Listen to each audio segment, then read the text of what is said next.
Paano nga ba umibig ang isang mafia boss? Ang marahas na mga kamay at mabagsik na mga salita. Si Liana Manlapas, ang tanging babae na nakitaan ng tapang at determinasyon, ang siyang nakatagal sa pagtatrabaho sa mansyon ng isang binatang mafia boss. 15 taon lamang siya noon nang makilala ng dalaga ang lalaking bumago sa buhay niya. Dahil kasi sa kakapusan sa buhay, nagawang magkasambahay ng dalaga kahit na sa batang edad. Ni hindi siya nakapagtapos ng high school dahil kulang na kulang ang kita ng kanyang lola sa pagtitinda ng mga basahan sa palengke. Sa awa ay mas minabuti ni Liana na magkatulong kesa sa mag-aral.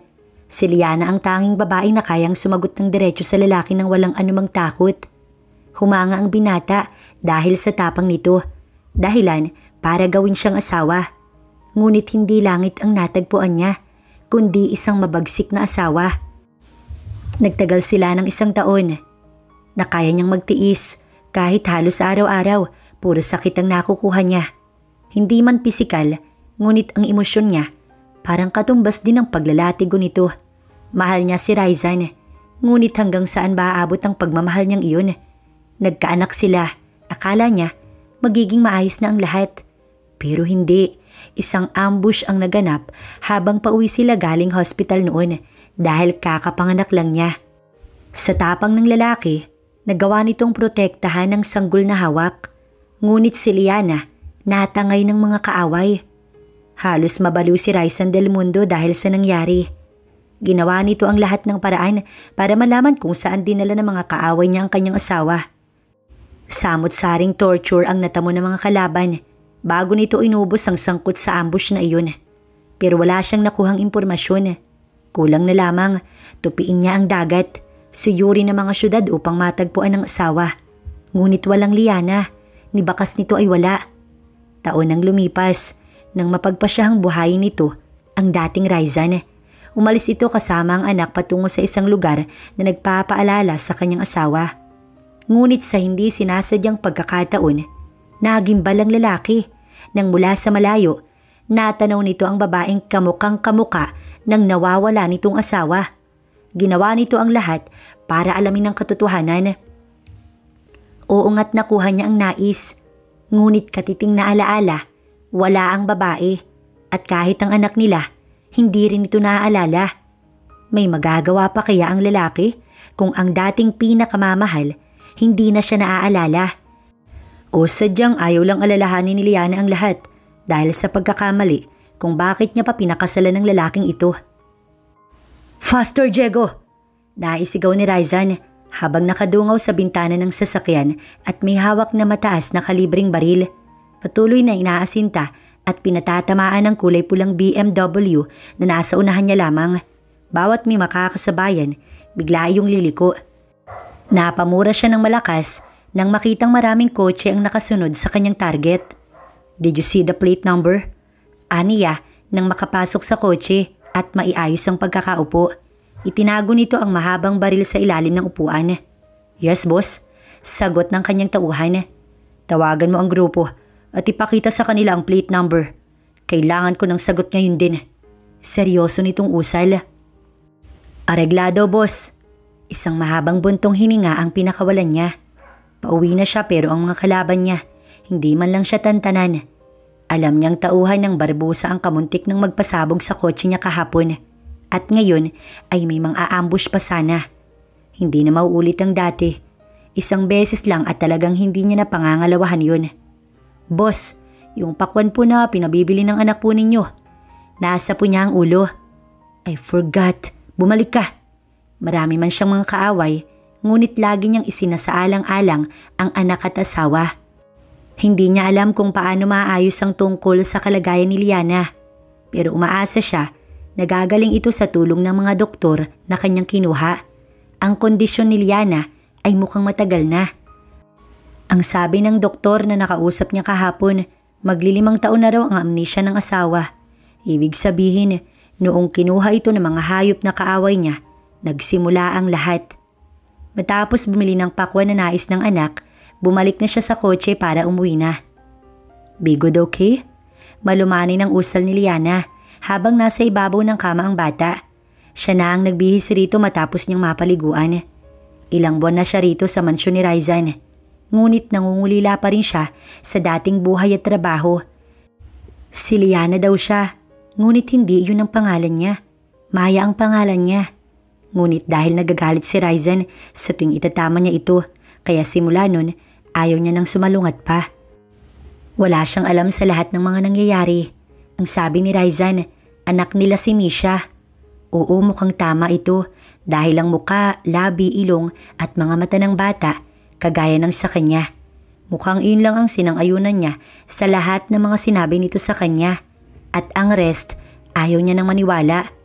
Sweet, loving at clingy si Misha. Kaya nga minahal niya ito kahit hindi pa talaga bumabalik ang kanyang mga alaala. Pero ayon sa doktor na tumingin sa kanya kahapon, ang klase daw ng amnesia niya ay mahabang proseso ang gugugulin bago iyon bumalik.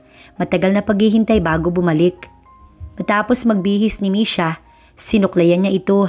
Ang ganda-ganda ng 5-year-old baby girl na ito. Lagi ring nakangiti at yumayakap sa kanya. I love you, mommy. I love you more, sweetie. Matapos niyang maiponytail ang buhok nito, tumakbo na palabas ng silid ang bata. Ilang buwan na rin ang lumipas, pero hindi pa rin niya matanggap si Raizan bilang kanyang asawa. Paano nga ba kung hindi nga ito nag-e-effort? Niyang kausapin siya o sabayan sila sa tuwing kakain. Siguro sa ilang buwang pamamalagi niya rito, 2 hanggang 3 beses lang niyang kasabay sa dinner ang taong yun. Kung uuwi man, madaling araw na. Kadalasan nga ay lasing pa. Oo nga't hindi sila sa iisang kama natutulog. Pero naririnig pa rin niya sa tuwing aakyat ito na lagi nalang nagdadabog. Kung hindi kay Manang Rita ang boses, ay kay Raizan na parang naghahamon ng away. Narito nga siya, pero parang wala rin naman dahil hindi niya ramdam ang kalinga ng lalaki. Isang mahabang paghinga ang pinakawalan niya. Paggabi na naman, ngunit wala pa rin si Raizan. Bukod sa mga kasambahay at mga tauhan nito, wala na silang kasama ni Misha. Daddy! Sa lakas ng pagsigaw ng bata sa labas ng silid niya, paniguradong nakauwi na ang ama nito. Hindi na siya nagtataka kung before dinner ito uuwi dahil linggo ngayon. Ni minsan hindi pa ito nakapag-day off. Pero bakit nga ba niya hinihintay ang mga ganoong bagay? Bahala na nga siya sa buhay niya. Where's your mom, baby? Narinig niyang tanong ng lalaki. Nakaawang kasi ang pintuan ng kwarto niya kaya't narinig niya ang usapan. Agad siyang humiga sa kama at nagkunwaring natutulog kahit ang totoo'y hindi pa siya inaantok. Pumikit siya upang ipakitang tulog na nga siya. Naramdaman at narinig niya ang pagbukas ng pintuan. Mukhang binuksan ni Raizan. Maya-maya, rinig na niya ang mga yabag ng sapatos nito palapit sa kanya. Nanatili siyang nakapikit. Akala niya'y hahalikan siya. Pero ilang minuto na ang lumipas, wala man lang halik sa noo o hindi kaya'y sa labi niya. Naglapat ang pinto, mukhang lumabas ito kaya't nagmulat siya ng mga mata. Kumusta ang tulog? Tulog na tulog ka. Napaatras siya bigla nang mabungaran si Raizan na nakatitig sa kanya at gahibla na lang ang pagitan ng mga mukha nila. Kung hindi siya umatras, baka naduling siya sa pagtitig rito. Here, magbihis ka. We have a visitor. Tsaka nito ibinato ang isang paper bag na may mamahaling pang brand na nakasulat sa labas nito. Kapag ganito hindi na siya sumasagot, natatakot kasi siya rito, lalo na sa mga titig nitong parang galit na galit. Pagbukas niya ay isang below the knee na dress ang bumungad sa kanya. Maroon ang kulay nun na umayon naman sa kaputian niya. May isang pares ng sandals na nasa 3 inches din siguro.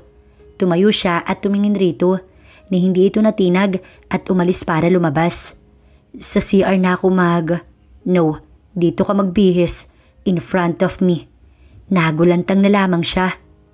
Why? Nakita ko na lahat ng yan. I touched it already. Sa tono ng boses nito ay halatang naiinis. Kaya naman tahimik na lamang siyang nagbihis sa harapan nito. Siguro kung hindi lang siya naawa kay Misha, baka lumayas na siya rito una pa lamang. Parang hudas talaga ang taong to. I'll wait you outside. Hindi na nagawang sumagot ni Liana dahil sa sunod-sunod na pagtulo ng kanyang luha. Inayos niya ang sarili kahit naramdam niya ang sobrang pandidiri sa sarili. Kaya pala ayaw siyang pagbihisin nito sa CR dahil may gagawin ito sa kanya. Para siyang aso na kahit saan nabutan ng kati ang asawa, bigla na lang gagawin ng bagay na iyon. 2 beses pa siya nitong ginamit sa ilang minuto lang. Pilit niyang inayos ang sarili kahit sobrang durog na durog siya. Ayaw niyang makita ni Misha na miserable ang ina nito. Kahit sobrang hirap ng sitwasyon niya, pilit pa rin siyang umingiti sa tuwing kausap at kalaro ang anak niya. Hindi siya pwedeng maging mahina.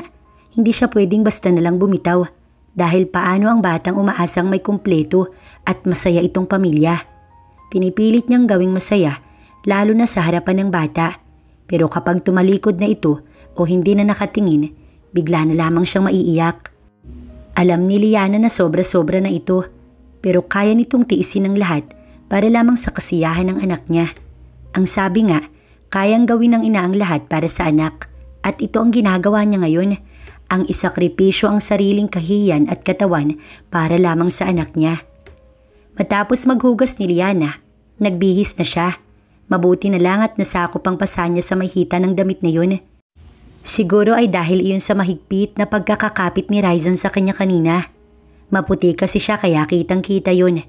Sinuklay niya ang nagulong buhok at naglagay ng kaunting makeup para hindi mapansin ang pagkahagard ng mukha niya.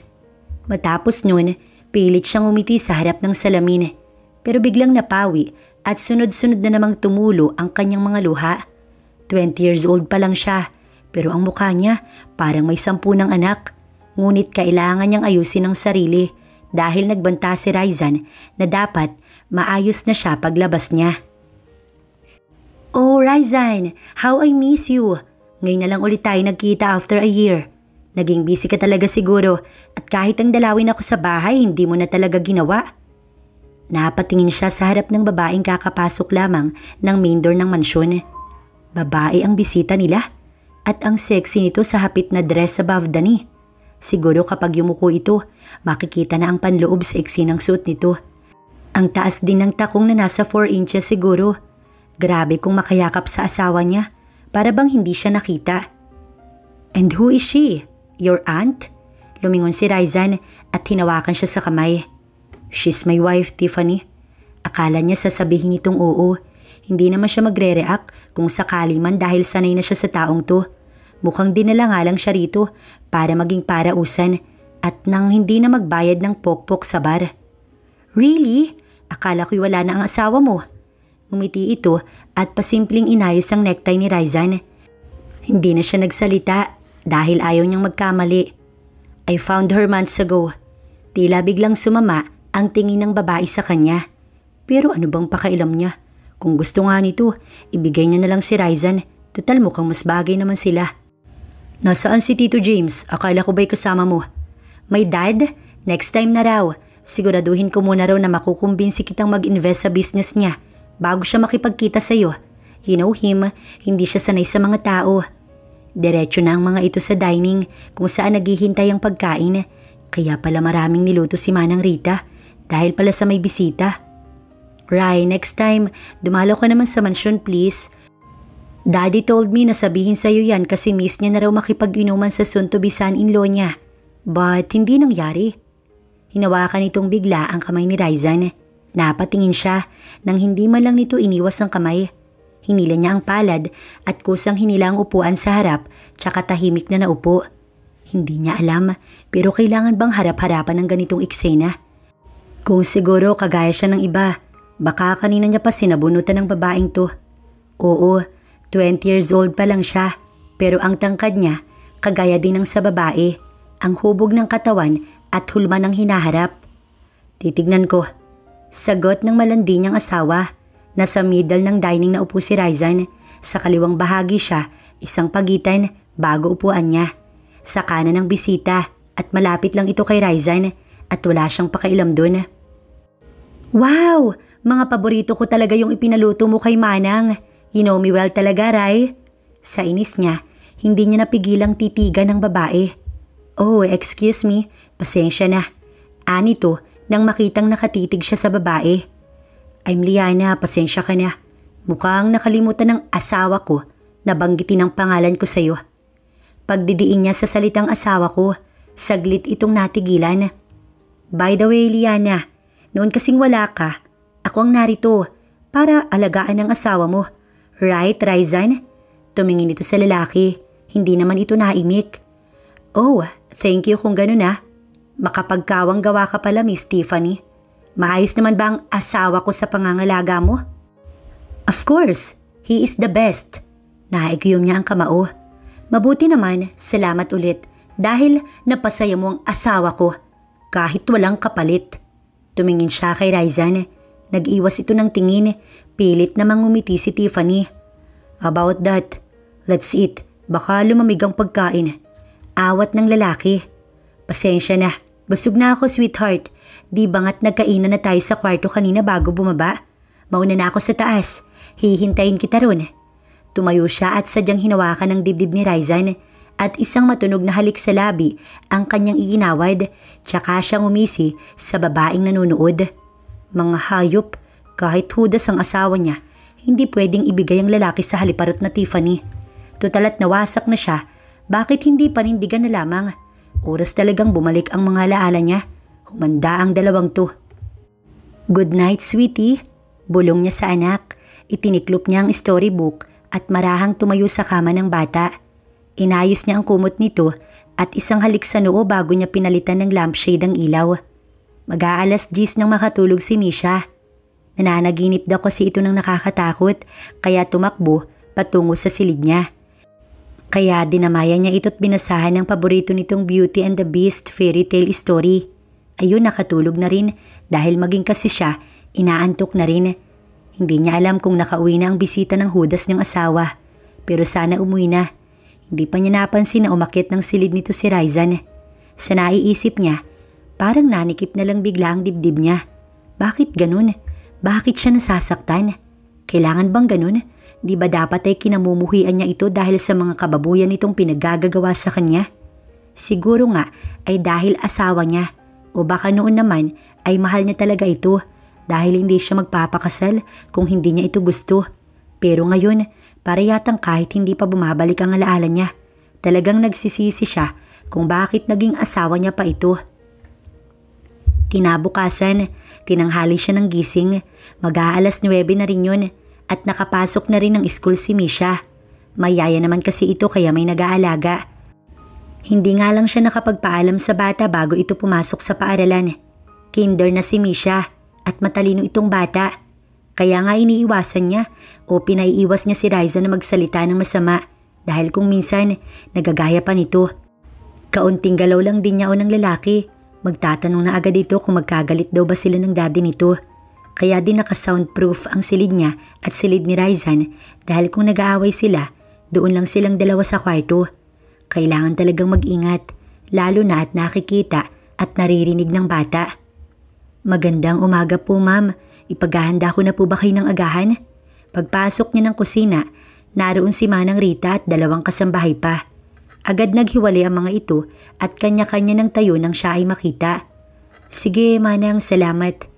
Anya rito, nagsilabasan ng ibang katulong, parang natatakot sa kanya. Nangangain ba siya para katakutan? Anong nangyari dun? Tukoy sa mga kasambahay na kanya-kanyang alis. Pilit na ngumiti ang matanda habang naghahain. May problema ba sila? Muli niyang tanong. Ma'am, umiiwas lang po sila sa inyo. Mahinang tugon ng matanda. Bakit naman? Kunot noong tanong niya habang nagtitimpla siya ng kape. Ang sabi po kasi ni Sir, oras na may nalaman daw itong pinagchichismisan ka po namin. Puputulan daw po ni Sir ng dila. Bigla naman siyang nagulat dun. Kaya po umiiwas sila para hindi po magkamali. Nang maihain ang ulam at kanin sa dining, naupo na siya. Pinatawag pa niya ang mga kasambahay para sabayan siya. Pero ayaw talaga ng mga ito. Dahil bilin daw kasi yun ng sir ng mga ito. Vegan langgonisa, dried pusit, tocino spam at scrambled egg ang kanyang ulam. Manang, wala bang sausawan? Saglit lang po ma'am, ikukuha po kita. Wika ni Manang, pagbalik nito may ketchup at suka. Sarap na sarap siya sa kinakain, halos maubos nga niyang sinangag. Habang sumusubo, napansin niyang natigilan ng matanda. Bakit humanang? Takang tanong niya at sinimot pa ang suka. Ano pong lasa ng itlog sa suka, ma'am? Pati tocino po at spam sa suka niyo po isinasawsaw. Wala po sa ketchup. Nilingon niya iyon at pati siya ay nagtaka. Pero ang sarap nun. Anong suka po ba yan, Manang? Ang sarap ha? Hindi po kayo naasiman, ma'am. Ha? Hindi. Ang sarap nga eh. Kahit nagtataka, hinayaan niya na lamang.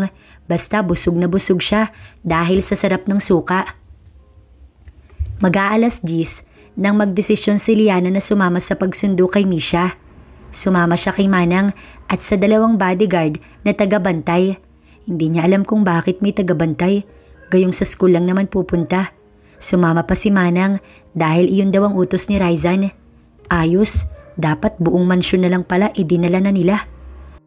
Pagdating sa gate ng school, napalingon siya sa kabilang side ng kalsada at namilog ang mga mata niya dahil sa nakikitang tinda roon, mga manggat Indian mango. Teka ho ma'am, awat ng 2 tauhan. Sundan nyo. Rinig pa niyang ani Manang. Nang tumawid siya, tumawid rin ang mga lalaki pero hindi niya pinansin ang 2 dahil ang atensyon niya ay sa manggalang na may bagoong, may asin pang may sili. Naglalaway na siya kaya napabili siya ng 1 kilong hilaw na mangga at mga 2 kilo sa Indian mango. Ate, pati bagoong, bilhin ko na rin po. Sige po ma'am. Habang inilalagay sa plastic ang mga binili niya, panay subo niya ng binalatang mangga na may asin at sili. Nang lingunin niya ang 2 tauhan ni Raizan, napapangiwi ang mga ito. Sarap! Gusto nyo? Hindi po ma'am. May kasama pang iling.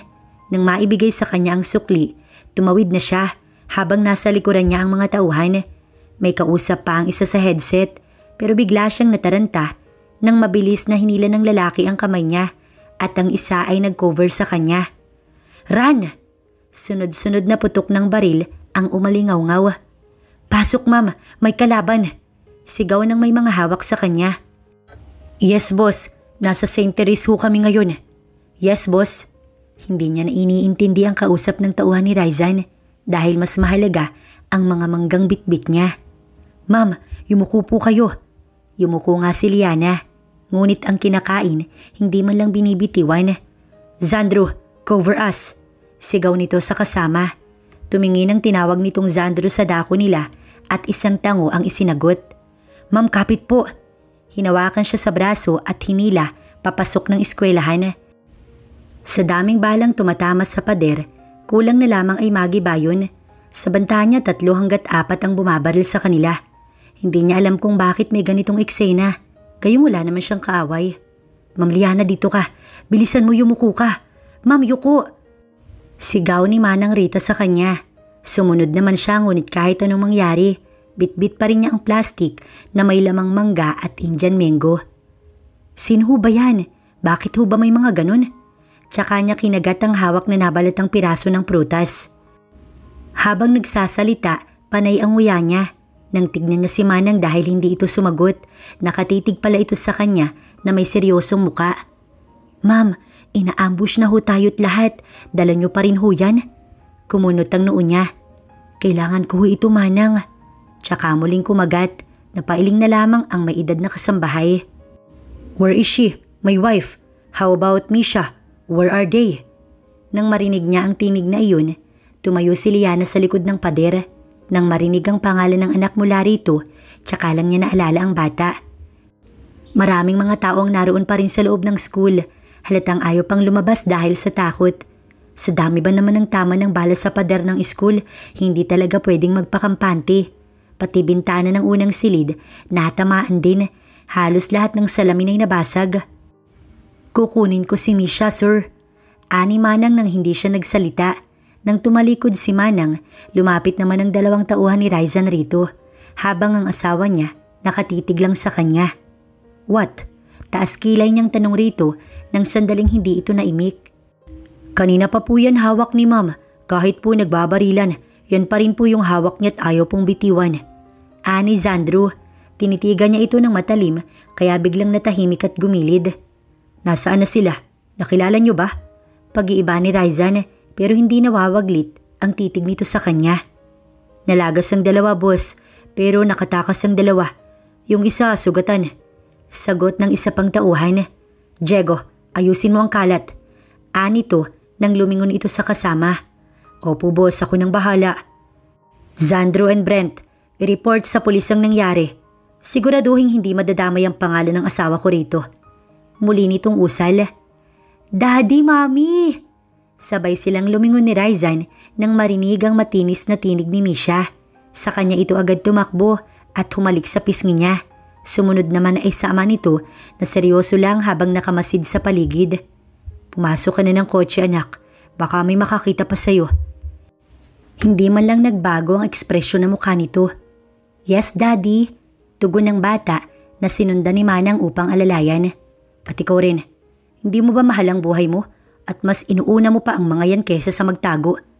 Alam mo bang nagbabarilan na pero yung mga plastic ang pinoprotektahan mo imbis ang sarili mo? Alam niya na galit ito sa tono pa lang. Ngunit hindi niya ito pinansin at muling kumuha ng manggang nabalatan at takmang isusubo nang biglang hablutin ni Raizan ang kanyang hawak. Kaya ang kapirasong prutas nahulog sa semento at ang iba ay nakuha na nito. Ito lang tapos ayaw mong iwanan. Paano kung tinamaan ka? May magagawa ba ang manggang yan? Ibalik mo na. Kinakain ko yan eh. Mahina niyang usal.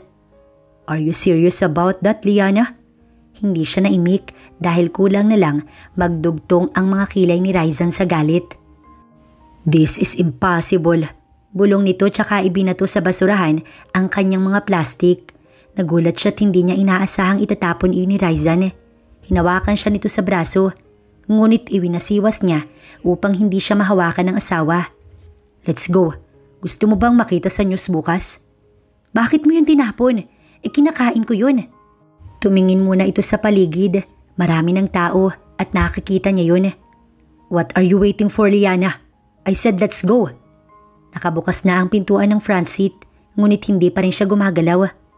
Bakit kasi tinapon? Bilhan mo ko nun. Bilhan mo ko. Hindi niya alam kung bakit para siyang napaiyak. Para kasing sobrang nadudurog ang puso niya dahil sa ginawa ng lalaki. Parang wala itong pakailam sa nararamdaman niya. Lumapit ito at halatang halata ang pagtataka sa mga mata nito. Are you crying because of that? Are you out of your mind? Pigil na pigil yun para hindi siguro marinig ng ibang tao. Sabing ibili mo ko. Yung tinapon mo palitan mo.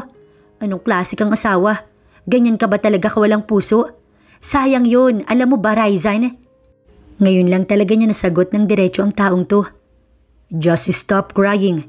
Hindi ka bata para mag-inarte, Liana. Dinaig mo pa ang anak na... Sir, ibili niyo na ho dahil baka mapano ho si ma'am. Dumungaw si Manang sa bintana. Nang marinig iyon, inis na tinalikuran siya nito at tumawid sa kabilang kalsada. Tinawag pa ni Raizan ang mga tauhan, maging si Diego. Sinundan niya ang lalaki at gano'n na lang ang gulat niya nang buhati ng 3 lalaki ang tigi-isang sako ng mangga na ibinibenta ng babae. San po ito ilalagay, boss? Nilingon nito si Diego. Mag-arkila kayo, gawan niyo ng paraan para maiuwi ang lahat. Pero nilingon siya nito. Pumasok ka na ng kotse kung ayaw mong ipasok kita sa sako. Seryoso ito kaya binilisan niya ang lakad. Takot lang talaga niyang ipasok sa sako. Ang dami naman yan, sir. Aanhin ni ma'am yan. Gulat na gulat si Manang Rita. Nang mula sa nakabukas na gate ng mansyon, pumasok ang isang rusko. Nang tumigil sa gitna ng pathway, ay kanya-kanya ng lapit ang 3 mga tauhan ni Raizan upang ibaba ang 3 sako ng mangga at Indian mango. Tinignan lang siya nito. Is that enough? Nanguuyam na tinig bago siya tinalikuran. Teka! Tumigil ang kanyang asawa. Yung bagoong nasaan? Kumunot ang noon nito. Anong bagoong ang sinasabi mo? Yung nasa garapon na malaki. Dapat kasama yun sa binili mo.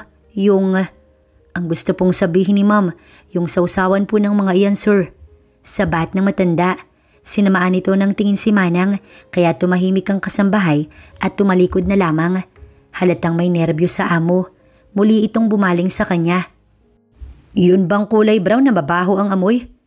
Hindi niya alam kung anong pinagsasasabi nito. Bagoong, that deep like that. Stop it. You like a fool. Natigil siya sa pagsenyas. Ano, hindi ka naman nakakaintindi sa mga sinasabi ko. Bagoong nga, yung sa garapon ni Ate Tindera kanina. At hindi ako fool. Baka ikaw, hindi ka nga nakakaintindi ng sinasabi ko eh. Tatalikuran na sana siya nito nang muli siyang nagsalita. Igawa mo ko nun. Gusto ko ng ganun. Hindi ko kakainin yan pag walang bagoong. You're so dramatic, Liana. Ano bang problema mo? Bigla siyang naiyak. Kanina full, ngayon dramatic. Ang gusto ko lang, yung bagoong ni Ate Tindera. Ang hirap-hirap bang intindihin yun? Anong akala mo sa akin, Raizan? Nagdadrama dito? Sira ulo ka yata eh. Lumapit ang mga tauhan nito at may ibinulong si Sandro. Matangkad si Sandro. Magkasing tangkad lang ito at si Raizan. Si Brent ay medyo mababa kumpara kay Sandro, habang si Diego mas mahaba pa kaysa sa kanya. Ang tatlong ito ang siyang tanging pinagkakatiwalaan ni Raizan. Sa lahat ng lakad, si Diego ang kasama at si Sandro tsaka si Brent ang narito sa mansyon. Tinignan siya nito na parang may kung anong iniisip. Fine, bibili ako. Parang kumalma ata ang boses ng lalaki. Ayoko, gusto kong ipagluto mo ko nun. What? No way. I tell to Manang na ipagluto ka. Hindi, ikaw nga ang gusto kong magluto eh. Liana, niloloko mo ba talaga ako? Or gumaganti ka lang sa nangyari kagabi? Siya naman ang natigilan ngayon. Hindi niya alam kung saan ang galing ang pinagsasasabi nito. Dahil wala naman siyang iniisip na ganun. Ano bang pakailam niya sa Tiffany na yun? Malaki lang ang hinaharap at puwet. Pero alam niyang mas maganda siya roon. Hindi na siya sumagot pa. Tinalikuran niya ito at dire-diretso na rin paakyat. Nasalubong niya si Manang. Ngunit hindi siya naimik nang tanungin siya nito kung ayos lang ba siya. Bakit parang sobrang sakit naman nun? Hindi nga siya agad-agad umiiyak kapag may sinasabi o ginagawa itong hindi niya nagugustuhan. Tapos bagoong lang umiiyak na siya. Ano bang kahibangan ng nangyayari rito? Nababalo na ba siya? Ni hindi niya rin lubos maisip na inutusan niya itong ipagluto siya ng bagoong. Gayong alam naman niya na hindi pa ito nakakahawak ng sandok. Kahit siya nahihirapan din sa pagbabago ng kanyang ugali. Hindi na nga yata niya kilala ang sarili sa sobrang emosyon. Kahit maliit na bagay lang, hindi niya ito ugali. Pero bakit ganito naman kasaklap ang nangyari sa kanya? Nakasubsob si Liana sa unan habang umiiyak. Natigil lang siya nang may kumatok sa pintuan. Hindi siya sumagot pero narinig niya ang pagbukas ng pintuan. Ma'am, ayos lang po ba kayo? Dahan-dahan niyang iniangat ang ulo. Si Manang Rita iyon. Naupo sa gilid ng kanyang kama. Bakit ganun, Manang? Gusto ko lang nung bagoong. Kasalanan ko ba kung hindi na isama yung garapon? Tsaka gusto ko lang namang ipagluto niya ako nun eh. Akala ko ba asawa niya ako, Manang? Pero bakit parang hindi ho naman? Hinagod nito ang likuran niya nang muli siyang sumubsob sa unan para umiyak. Ma'am, baka kailangan mo lang magpaliwanag kay sir. Suplado po iyon pero siguradong mabait naman po iyon, ma'am. At isa pa, baka hindi niya po alam na naglilihi po kayo. Napabalikwas siya ng upo. Ano raw? Naglilihi siya? Hindi siya nakaimik at sunod-sunod na inalala ang mga nakalipas na buwan. Ma'am, teka ho. Ma'am, bakit kayo humahagulgol? May nasabi ho ba ako, ma'am? Wala siyang sagot. Tanging hagulgol lamang ang nagawa niya nang maalala na isang buwan na pala siyang hindi dinadatnan. Mukhang tama si Manang. Mukha nga talagang naglilihi siya. Hindi niya kasi iyon alam dahil hindi niya naalala pati ang naging pagbubuntis niya kay Misha. Buntis nga ho kayo, ma'am? Hindi siya sumagot.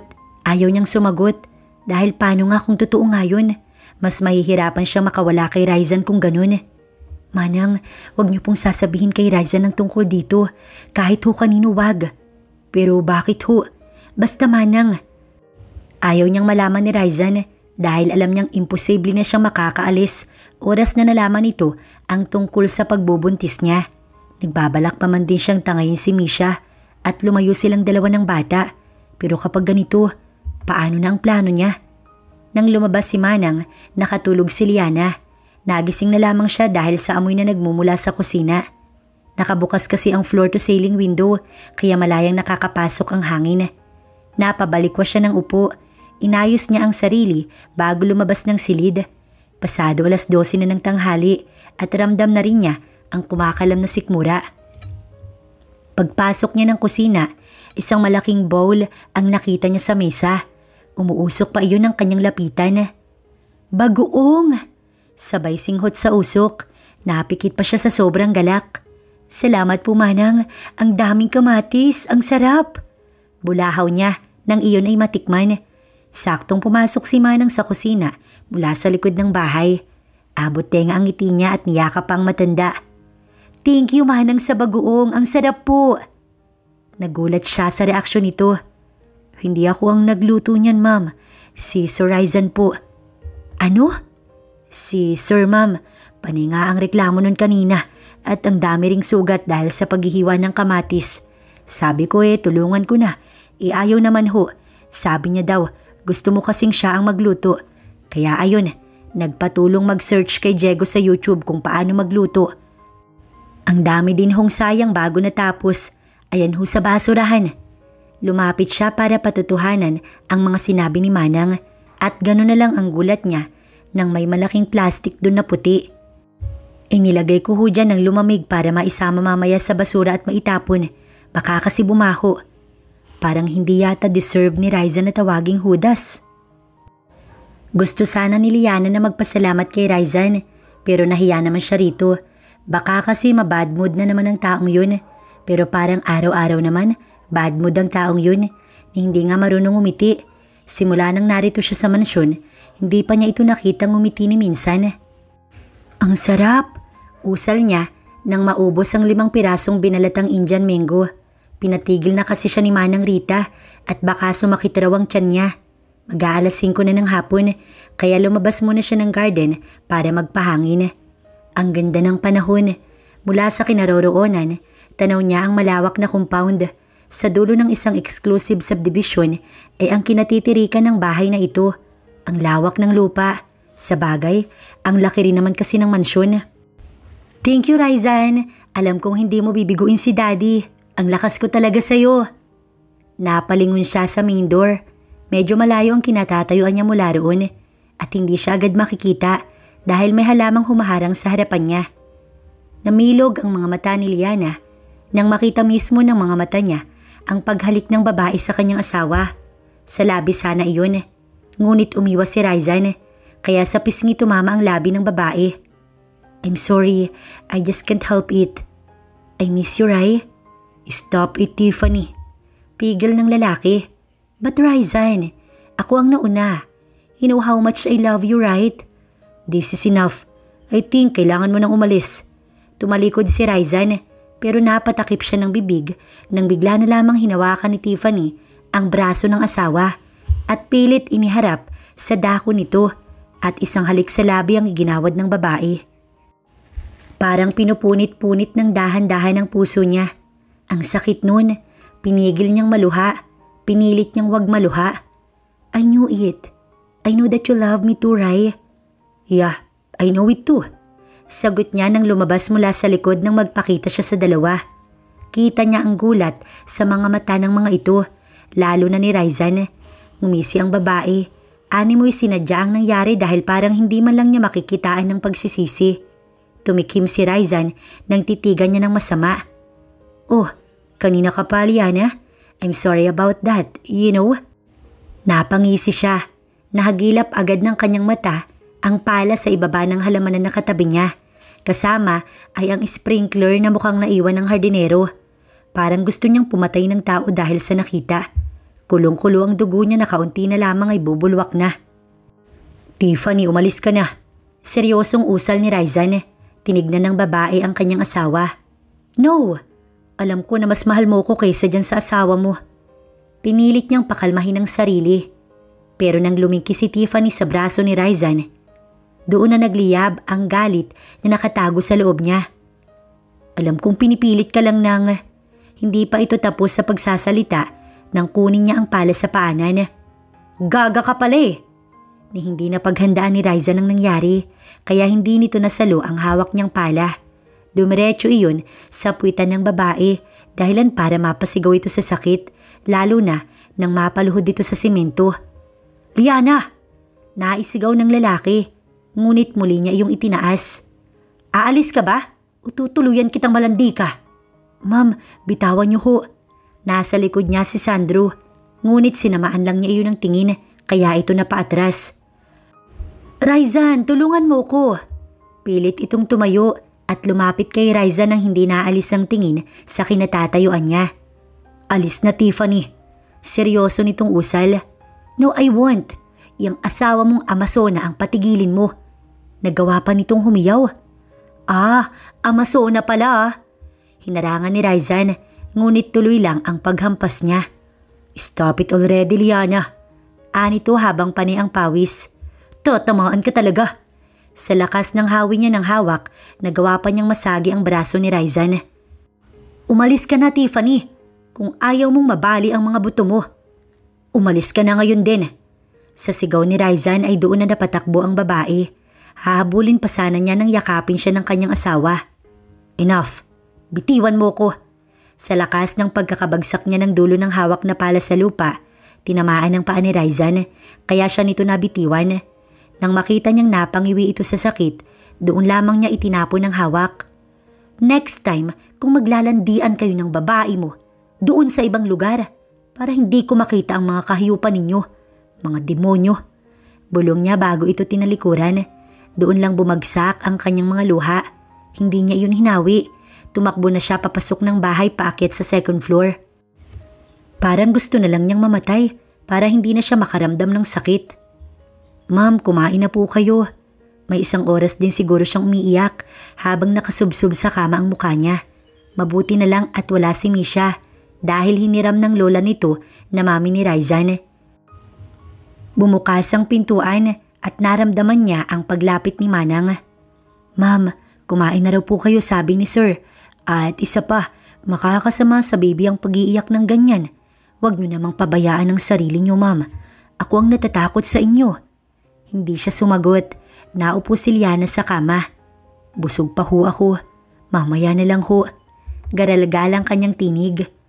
Pero ma'am, bumalik siya sa kama at nagtakip ng unan sa magkabilang tenga.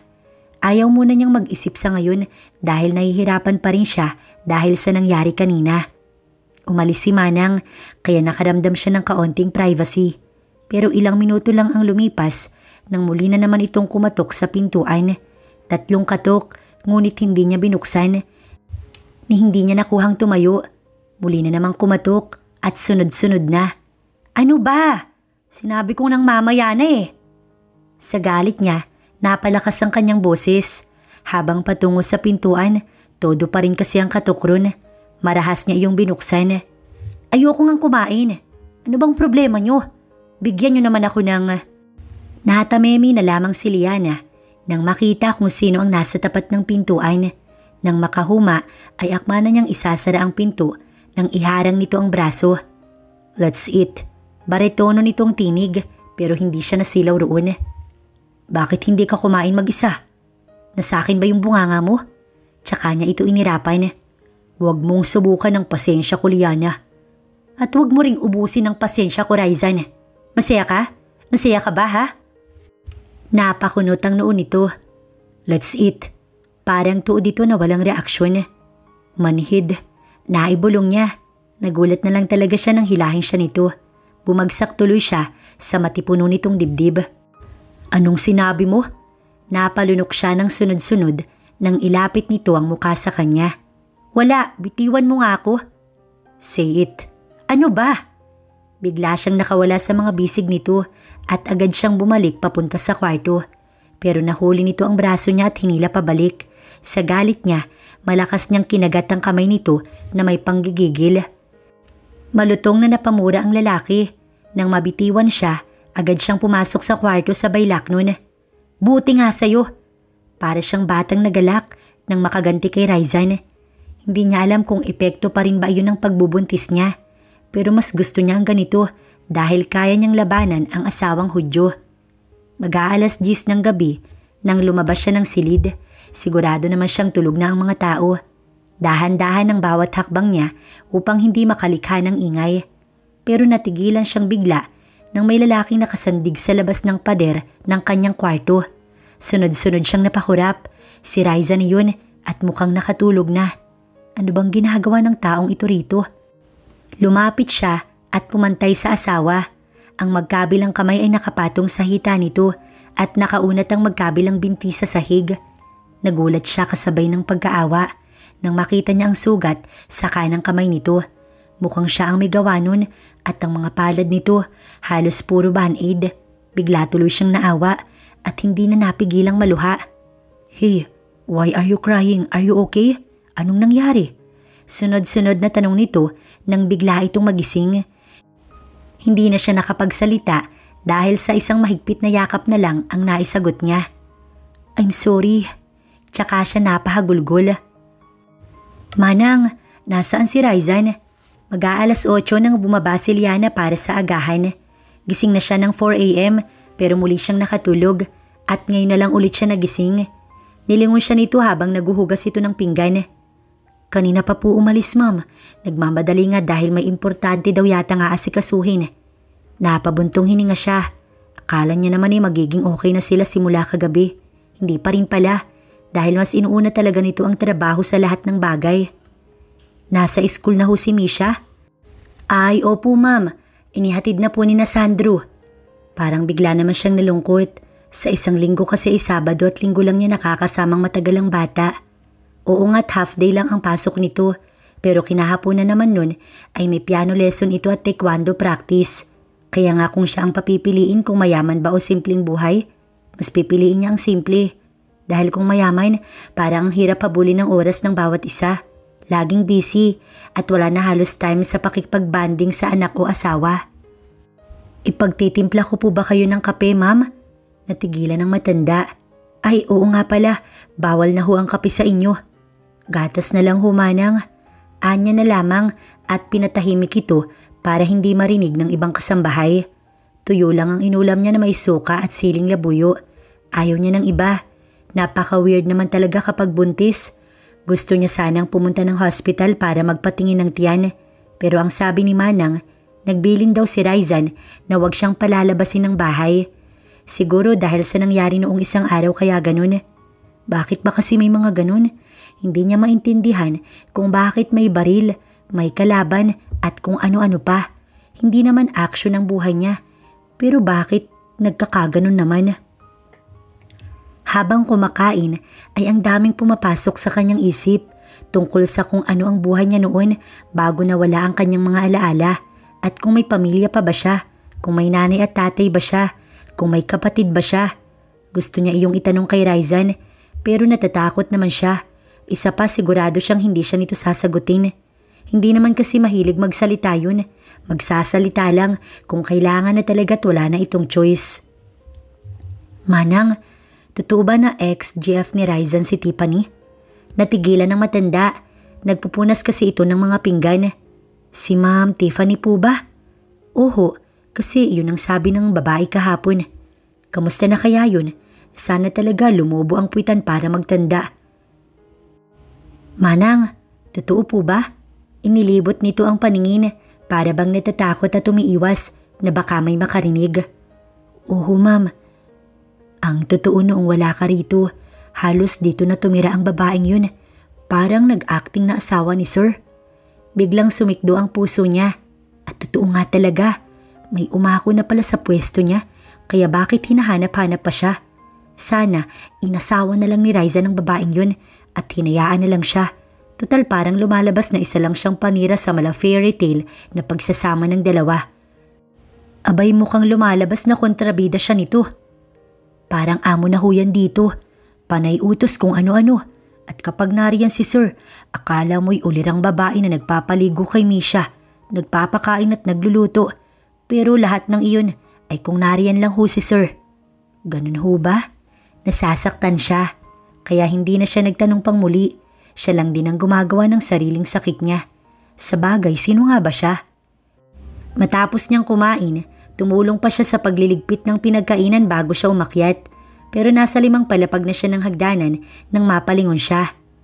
"Raizan, are you here?" "Ma'am Tiffany, nandito po kayo." Si Manang ang nakita niyang sumalubong rito. Tumingin ito sa kanya. "Wala po dito ma'am, umalis po."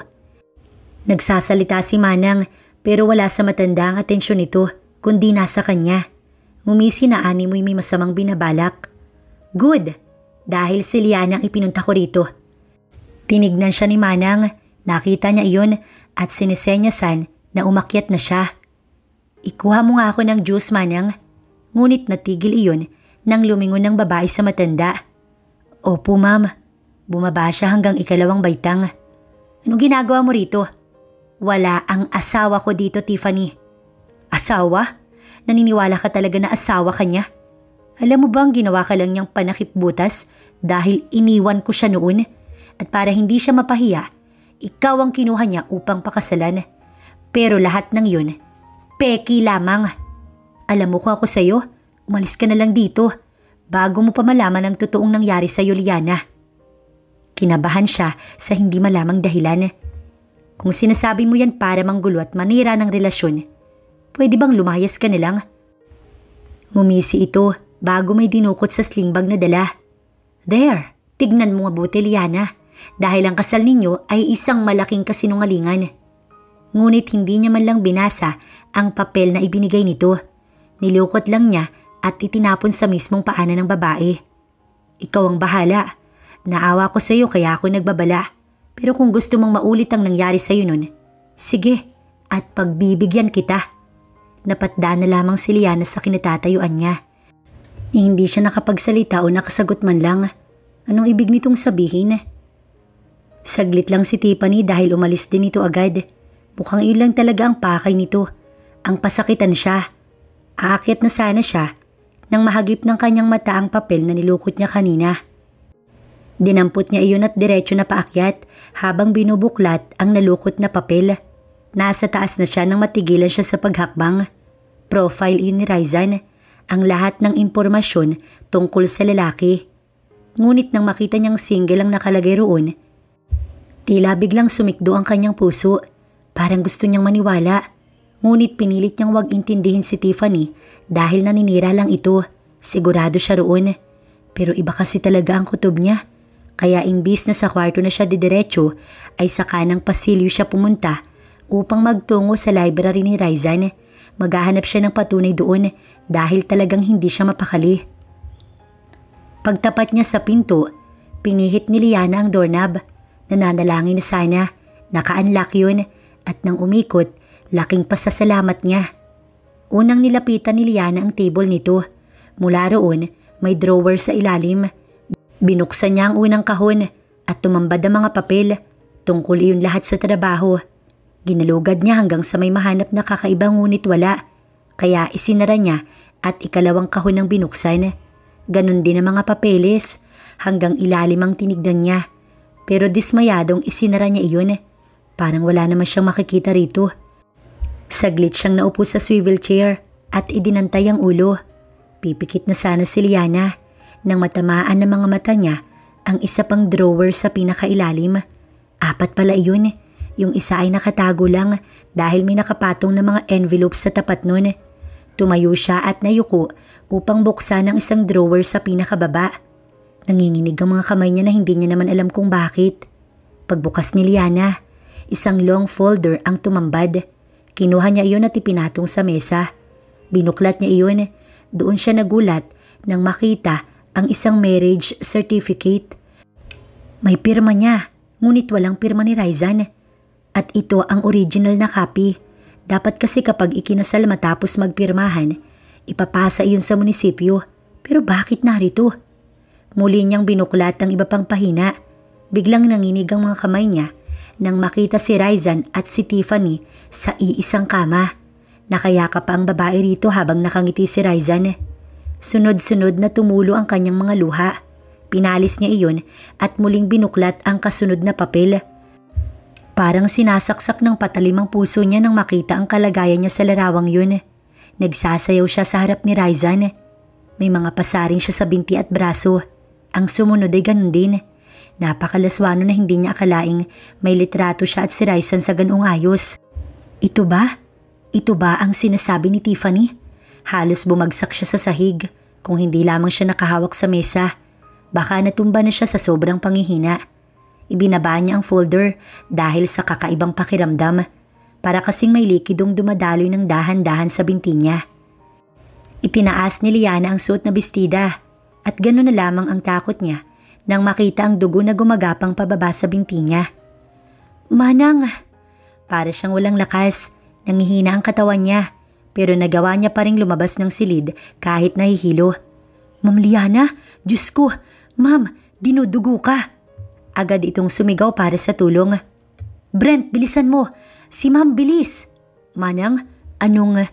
Nang makita siya ng tauhan ni Raizan, hindi na nito tinapos ang sinasabi.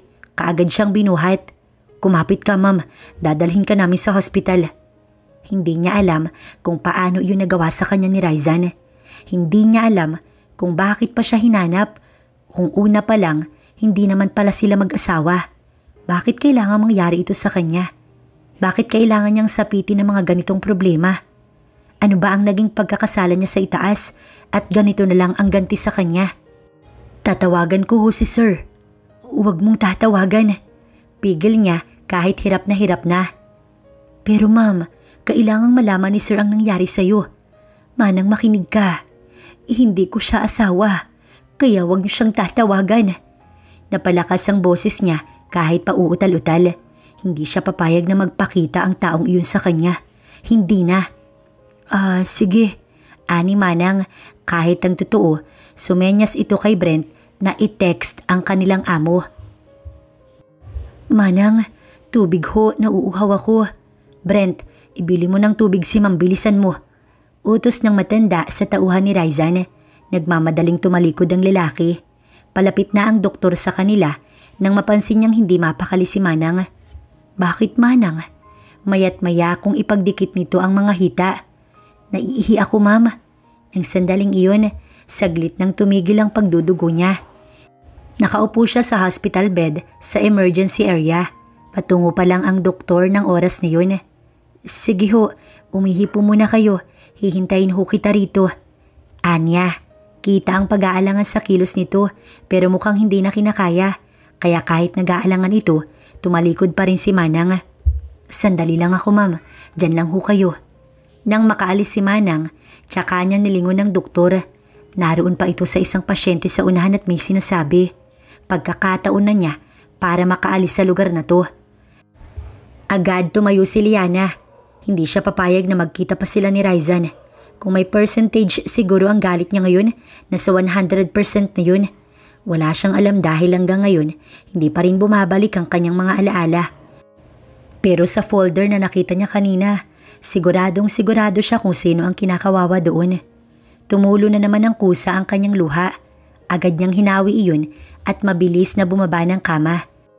Kailangan niya itong gawin dahil kung hindi, baka muli iyong maulit. Kung nagawa noon ni Raizan, tiyak siya na mas magagawa nito iyon ngayon. Akala niya okay na pero hindi pa pala. Matapos niyang bumaba, walang lingong naglakad si Liana. Pinipilit niyang maging normal ang kilos upang hindi siya mapansin ng mga tao. Nasaan ang pasyente rito? Narinig niyang tanong ng kung sino. Hindi siya lumingon, mas binilisan niya ang lakad. Masakit ang puso niya pero hindi siya tumigil sa paghakbang. Sana ay hindi bumigay ang baby niya. Sana ay hindi ito mahulog. Kumapit ka lang anak. Lalayo tayo dito. Lalayo tayo sa lugar na to. Naibulong niya habang palabas ng hospital. Hindi niya alam kung saan siya pupunta. Wala siyang pera ni piso. Wala din siyang dalang cellphone o kahit ano paman. Nasa entrance na si Liana ng hospital nang lumiko siya ng daan dahil nakita niya si Brent na tumatakbo papasok ng pagamutan. Hindi siya pwedeng makita ng lalaki. May hawak itong isang bote ng tubig. Saglit siyang nagtago sa likod ng pader. Nang makita niyang nakalayo na ito, tsaka siya muling humakbang. Pero sumikdo bigla ang puso niya nang makita ng dalawang mga mata niya si Raizan. Kasama nito si Diego. Halatang nagmamadali ang dalawa. Sa takot niya, muli siyang bumalik sa pinagtaguan. Sumilip siya upang makita kung naroon pa ba ang mga ito. Hanapin niyo siya! Bilisan niyo! Napahawak siya agad sa dibdib nang sumigaw ito. Dumating si Manang at Brent at mukhang alam na ng mga ito na nawawala siya. Hindi niyo man lang binantayan. Sinabi kong wag ninyong pababayaan ang asawa ko. Sa lakas ng boses nito, umalingaw-ngaw iyon sa buong ground floor ng hospital at ang mga taong paroon at parito napalingon sa lalaki. Hindi na hinintay ni Liana na siya ay makita. Hindi rin siya pwedeng dumaan sa entrance dahil sigurado siyang makikita. Nang makita niya ang sign na exitway sa dulo ng pasilyo kung nasaan siya ngayon, hindi siya nagdalawang isip na dumaan doon. Habang papalayo, panay ang lingon niya upang siguraduhin na walang nakasunod. Ingat na ingat siya sa paghakbang dahil baka duguin na naman siya. Oo, at anak ito ni Raizan, pero sa pangalang siya ang ina, hindi niya ito pwedeng pabayaan. Iniisip din niya si Misha. Babalikan niya ang anak, babalikan niya at kukunin ito kay Raizan. Total parang baliwala naman rito ang bata. Oras na makalayo siya at makapagtago, babalikan niya ang mahal na anak. Pagbaba ng hagdan, bumungad ang parking lot. Takot, kaba at kalungkutan ang nananaig sa kanya ng mga oras na yun. Hindi niya na alam kung saan siya pupunta matapos rito. Hindi rin niya kabisado ang numero ni Doc. Pahakbang na siya upang tumakbo palayo nang muli ay masumidhi ang sakit ng kanyang tiyan. Napapangiwi at namimilipit siya sa sobrang sakit nun. Pero ang isipang kailangan niya makalayo ay nagawa pa rin niyang humakbang. Panay lingon ni Liana. Hindi niya alam pero kailangan niya makasakay. Kahit saan o kahit kaninong sasakyan. Isa-isa niyang chinek ang mga pinto ng mga sasakyan doon. Hindi rin nakaligtaan ni Liana ang paligid, baka may makakita. Nakita niyo ba? Sa takot niya, napayuko siyang bigla upang itago ang sarili. Nasa parking si Raizan at dalawa sa mga tauhan nito. Bumalik kayo sa taas at mag-request ng CCTV footage. Ngayon din. Hahanapin ko siya sa highway. Utos nito bago sumakay ng sasakyan. Sa narinig niya, mas lalo siyang kinabahan. Nang tumalikod at makaalis si Raizan, tsaka niya pinihit ang pinto ng kotse sa harapan niya. Bumukas yun. Bigla siyang napaluha. Pumasok siya sa loob at nagtago sa likod. Ang dalangin niya ngayon, sana bumalik agad ang may-ari nun upang makaalis na siya sa lugar na ito bago pa man mawala ang kanyang baby. Sunod-sunod ang pagmumura ni Raizan nang makita ang isang folder na nasa ibabaw ng mesa niya sa library. Hindi ito pwede. Sigaw ng lalaki at isa-isang itinapon ng lahat ng makikitang gamit. Hindi niya ito magagawa. Hindi niya ito ginawa. Ni minsan, hindi niya ginawa. Sir? Sir? What? Mariing napapikitang matanda sa lakas ng sigaw ni Raizan. Nakaawang ang pinto kaya pumasok na ito kahit natatakot. What are you doing here? Get out! Muli nitong bulyaw pero nayuko lang ang matanda. Si Ma'am Tiffany, siya po ang narito kanina. Siguro siya po ang dahilan kaya't dinugo si Ma'am. Dinugo? Gulat na gulat ang lalaki sa narinig. Opo sir, buntis po si Ma'am Liana. Nagsinungaling po ako sir. Hindi po siya nahimatay. Dinugo po si Ma'am at sigurado po ako si Ma'am Tiffany ang... Nanginginig ang mga kamay nito habang hawak ang folder. Buntis ang asawa niya at magkakaanak na ulit sila. Tumulo bigla ang mga luha nito habang nakangisi. Anong ginawa mo, Tiffany? Papatayin kita. Sir, saan po kayo pupunta? Sinundan siya ni Manang. Tawagan mo sila kuya. Sabihin mong nawawala ang asawa ko. I need their help now. Seryoso nitong usal. Binalikan nito ang library at paglabas, may hawak itong mataas na kalibre ng baril. Saan po kayo pupunta, sir? Kanino niyo po iyan gagamitin? Mananagot ang dapat managot sa nangyari sa asawa ko at sa kasinungalingan nitong pinaggagawa. Biglang nanaas ang mga balahibo sa katawan ni Manang dahil sa bagsik ng mga mata ng amo. Maayos mo bang nailagay ang folder? Of course, Dad. Ako pa ba? Hindi pwedeng maging masaya sila at hindi pwedeng magsama sila ng matagal. Dahil kung tutuusin, nagpakahirap ako para kunin muli ang tiwala ni Raizan. Simula nang ipakidnap mo si Liana at nawala siya, doon ko talaga naisip na kailangan ako ni Raizan. Sa tawa ng ama nito, halata ang kasiyahan. That's why I'm so proud of you, anak. Ngayong nawawala na naman ang asawa ni Raizan, mukhang uuwi ka na ulit sa mansyon niya. This time, ayusin mo na ang pag-aalaga para matuloy na ang kasal ninyo. Sa lapad ng ngiti ni Tiffany, tila nasisiguro na ito ay nagwagi sa ginawa niya. Yan kasi ang sinasabi ko sa iyo noon pa, na huwag ka nang maghanap ng ibang lalaki dahil instant bilyonarya ka na dyan sa Del Mundo na yan. Fine, kasalanan ko ba ako naakit ang Baltasar sa akin? Yun lang, nahuli kami ni Raizan sa isang kama. Tumunog ang cellphone nito. Excuse me, Daddy. I need to answer this, si Raizan. Bulong nito bago iniwan ng ama. Walang nangyari na kagaya sa mga litrato sa folder. Ni minsan, hindi magagawa yun ni Raizan. At ang marriage certificate, mukhang dinoktor lang. Nagbayad pa talaga si Tiffany para maging pulido ang lahat. Ngayon, sagad na ang pasensya niya. Lalo na nang malaman niyang buntis si Liana. Sana kung nasaan man ang asawa niya ngayon, sana makita ng kanyang mga kuya. Ikababaliw na niya kapag hindi nila nahanap. Nawala din ito noon at kulang na lang, suyuri niya ang buong mundo, mahanap lamang ang asawa. Tapos heto na naman. Nilingon ni Raisa ng cellphone, sinagot na pala ni Tiffany. Can we talk? Seryoso niyang wika. Of course babe, where? Ngayon na ba? Oo, I'll send you the address. See you. Oh Raizan, sinasabi ko na nga ba na namimiss mo talaga ako eh. Inoff niya agad ang tawag kahit nagsasalita pa ang babae sa kabilang linya. Gigil na gigil siya. Iniisip niya pa lang ang kalagayan ng asawa niya habang pinagmamasdan ng mga litratong yun. Nagliliyab na ang puso niya sa sobrang galit kay Tiffany. Alam niyang si Tiffany ang may gawa dahil ito lang ang pumasok sa library niya, maliban sa mga tauhan niya at kay Manang. Sa isang hotel sa Makati niya napiling makipagkita. VIP room, sir? Yeah, thank you. Sagot niya sa receptionist. Here, sir. Enjoy your stay. Malambing na wika nito, ni hindi man lang umiti si Raizan. Paano bang ngingiti ang kagaya ng taong ito kung unang-una, hindi pag-e-enjoy ang ipinunta niya rito? Nakita niyo ba? We're not Raizan.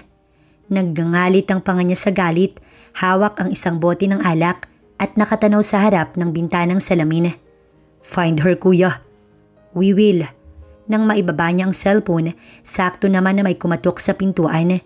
Nakaanboto ng black polo nito nang lapitan niya ang pinto. Raizan, inaakit mo na naman ako. Agad na yumapos ang babae sa kanya. I miss this babe. Na-miss ko ang lahat sa atin.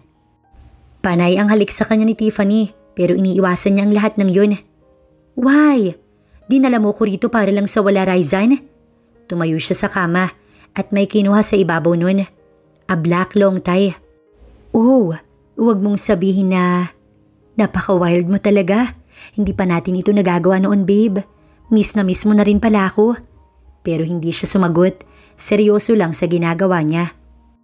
Itinali ni Raisa na magkabilang kamay nito sa bawat bahagi ng headboard ng kama, maging ang mga paa nito. Pati paa? Gosh, I'm so excited. Kahit nagtataka ang babae, patuloy lang ito sa pagtitig sa kanya habang naghihintay na matapos siya sa ginagawa niya. Nice view. Seryosong usal niya sa babaeng tila, kinakabahan na sa mga oras na ito. Babe, what is that? Nagulat ito nang may nagre-record na camera sa harapan. Wala, just relax. Kinakabahan na ang babae. Raizan, this is not funny anymore. Ngunit hindi man lang ito pinakinggan ng binata. Kinuha nito ang cellphone at may tinawagan. Pwede na kayong pumasok ngayon din. Napalingon si Tiffany sa pinto. Dalawang lalaki ang pumasok. Raizan, what are you doing? Nagpupumiglas at sumisigaw ito. Ngunit walang pakialam si Raizan. Ipinakita niya ang mga larawan sa dalawa. Yes sir, kaya namin. Good. Babayaran ko kayo pagkatapos nito ng doble. Ngumisi ang dalawang lalaki. Areglado sir. Sisiw lang yan. Sa ganda ba naman at sexy niyan? Wika ng isa sa mga ito. Now, enjoy Tiffany. Ibibigay ko ang kaligayahan na hinahanap mo. At sila ang gagawa nun para sa akin. Let's pretend na ikaw ang nasa mga larawang to at ikaw ang gumagawa nito. Remember, sinira mo ko sa asawa ko sa pamamagitan ng mga larawang ito. Alam mo na siguro ang nais kong ipahiwatig, right? No, Raizan. Please, wag mo kong iiwan dito. Let me talk to Liana. Sasabihin kong hindi yun totoo. Basta pakawalan mo lang ako dito. Paano? Sinira mo na ako sa kanya, Tiffany. Kaya para patas, sisirain ko rin ang buhay mo. Tsaka siya tumalikod. No, huwag kayong lalapit. Paglapat ng pintuan, wala na siyang narinig ni katiting na boses dahil ang kwartong kinuha ay soundproof. Iha? Iha? Wake up! Nagising si Liana. Dahan-dahang nagmulat ng mga mata. Napaupo siya na makita ang taong tumapik sa kanyang balikat. Why are you here, in my car? Ang hinhin ng boses. Hindi siya nakasagot agad. Inalala niya ang mga nangyari at doon na tumulo nang sabay-sabay ang mga luha. Oh God, why are you crying? Halika, tutulungan kitang bumaba. Patuloy ang pag-agos ng mga luha niya hanggang sa makababa siya ng sasakyan. Sandaling pinakatitigan niya ang babae. Banta ni Liana, nasa 50s na ang edad nito. Ang amo ng mukha ng babae. Siguro, ang ganda rin ito noong kabataan. Makinis ang balat kahit may edad na. Umatras siya ng akmang hahawakan siya nito. Huwag kang matatakot sa akin. Bakit ba nasa loob ka ng sasakyan ko? Nakailang tanong na ito pero ni isang sagot, wala siya. Naramdaman niya ang muling pagsakit ng puso niya. Sinapo niya iyon. Are you okay? Bakit? Ibinaba nito ang ulo. God, dinudugo ka. Diyos ko, halika't dadalhin kita sa hospital. Akmang aakayin siya nito nang humakbang siya palayo rito. Sobrang sakit ng tiyan niya ng mga oras na yun pero nagawa pa rin niyang magsalita. Huwag po, maawa ka. Huwag niyo akong ibabalik doon, ma'am. Nagulat ang babae. Huwag niyo ho akong dadalhin sa hospital. Oo, sige, hindi na. Pero kailangan mong magamot. Halika, pumasok ka sa bahay at tatawagan ko si Dr. La Rosa. Hindi niya alam kung sino ang babaeng ito, pero ramdam niya na mabait ito. Sa kilos at pananalita ay halata yun. Saglit siyang natigilan. Napakaganda ng bahay at napakalaki rin nun. Maiyahalin tulad sa mansyon ni Raizan. Manang Rosa, halika bilisan mo. Nang makapasok siya ay may tinawag ito. Maya-maya mula sa kusina, bumungad ang isang matandang babae. Mukhang mas matanda pa ito kay Manang Rita. Ma'am Rosiana, bakit ho? Napatakip ito ng bibig nang siya ay makita. Ma'am, dinudugo siya. Sino pong... Huwag ka munang magtanong. Tawagan mo ang doktor. Bilisan mo at baka makunan. Akala talaga ni Liana, mawawala na ang baby niya. Mabuti na lang at tila naawa pa sa kanyang Diyos dahil kahit hirap na hirap siya, hindi siya pinabayaan. Ang sabi ng doktor, mahina ang kapit ng kanyang baby. Malapit na rin itong malaglag kung hindi pa naagapan. Panay ang patak ng mga luha niya dahil hindi tuluyang nalaglag ang kanyang baby. Si Rosiana Valistier, ang babaeng sumagip sa kanyang baby at sa kanya. Ang babae walang asawa dahil namatay na raw. Nagpapasalamat si Liana dahil sa kabutihan ng babae. Dahil kahit hindi siya nito kakilala, nagawa pa rin siya nitong tulungan sa kabila na isa siyang estranghera. Magpahinga ka na. Hayaan mo na ang problema mo. Ang isipin mo ngayon, nasa maayos na ang baby mo pati ikaw. Ngumiti ito. Hindi niya alam ang pakiramdam ng may ina dahil ni katiting na alaala, wala pa ring bumabalik sa kanya. Pero ngayon parang alam na niya dahil sa ibinibigay na pag-aalaga ng ginang sa kanya. Ang iniisip at inaalala niya ngayon ay si Raizan. Sana hindi na sila muling magkita. I'm sorry bro, we did anything pero hindi namin siya makita.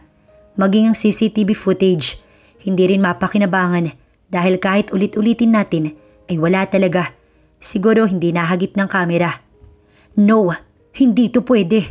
Please kuya, tulungan niyo ko. Paano ko hahanapin ang asawa ko? Nung una'y kinaya ko pa. Pero ngayon, ang lalaking matapang, matatag at mabagsik, bigla na lang nabuwal dahil sa sobrang pagsisisi. Nakita iyon ng tatlong mga kuya nito. They try to talk to him pero hindi naman yata nakikinig.